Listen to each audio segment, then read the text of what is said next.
the skin, their faces glistened slightly with it. They were not now in ceremonial headdresses, but plain headbands, and they wore waistcoats over common shifts and breeches of fringed buckskin. Campbell had been to great trouble with the food, making sure the Indians were served with things they were used to and liked. Roast wild turkey, maize cakes, pumpkin, sour oranges filled with honey. No rum or brandy was put out, as Creeks generally had a fatal weakness for spirits, but there was wine and root beer. Tallachia and Captain Alick ate in silence, cutting their meat with the small knives they carried at their belts, using their fingers to carry it to their mouths, eating round the bones very delicately and neatly. Erasmus was surprised at their self-containment and the ease and grace of their movements. The unaccustomed surroundings and the alien manners of their hosts seemed to occasion them no physical constraint. Even their silence struck Erasmus as due more to their custom than to any shyness or lack of ease. Only the eyes were savage. These held a constant gleaming light, not changed by what they rested on. When they had finished eating, both remarked, through the hatchet-faced Mr. Forrest, on the excellence of the meal, nodding heavily for emphasis and uttering deep exclamations. Captain Alick complimented the governor on the size and splendor of his house, and said that a man who lived in such a stronghold need have no fear of enemies. Following upon this, Tallachia made a brief speech. They knew him as Tama, Flame of Tongue. He hoped there would always be straight paths between their nations. The English had kindled their fire on the sea-coast, and it was the will of the giver of breath that they and the red men should live in amity, so that their children might grow up to be men.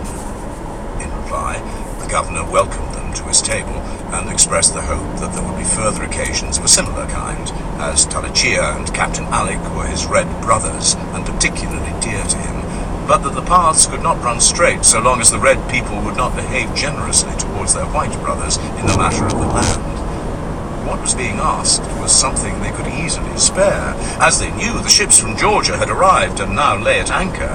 They contained blankets and ammunition and rum and many things his red brothers desired.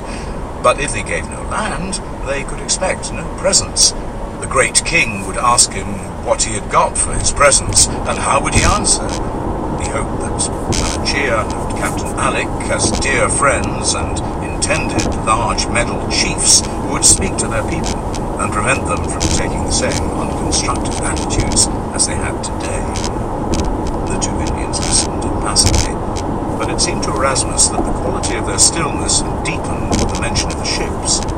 After a long, reflective pause, Captain Alick asked for the governor's words about medal chiefs to be more fully explained to them, as they had not heard of this matter before. Nor had Erasmus, but he realized at once that this must be what the superintendent had been so archly mysterious about earlier. Watson began to speak now with the utmost solemnity. The great White King had provided special medals to be bestowed upon those of his red children that showed friendship for their English brothers.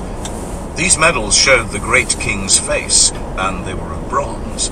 Some were as big as a man's palm, and they were intended for the most important men, who would be known as large medal chiefs. Some were smaller, about the size of $1. These medals, both large and small, were to be hung round the necks of those who had shown their love for the great king. This would be done in a special ceremony before all the headmen of the nation. The Creeks listened to this intently, but without further comment. After further assurances of friendship, they took a dignified leave. Before Mr. Forrest left, he was instructed by the governor, on whom he knew his trade in liquor would in future depend, to move among the Creeks, and whenever he heard differences of policy among them, to point out the value of English friendship and the line they should take next day at the conference. "We must leave no stone unturned," Campbell said on parting that night. "An interpreter moves in both worlds. He has an aura about him. He inspires trust." He looked at Erasmus with a small, canny smile, the twinkle in his eyes as relentless as ever. "These are cunning fellows we're dealing with, Mr. Kemp, and we must try to match them, however much it goes against the grain." Chapter 45. It was deemed inadvisable, in Watson's view, for Erasmus to attend the next day's meeting. In the present delicate stage of negotiations, his presence there might have seemed like an attempted conciliation,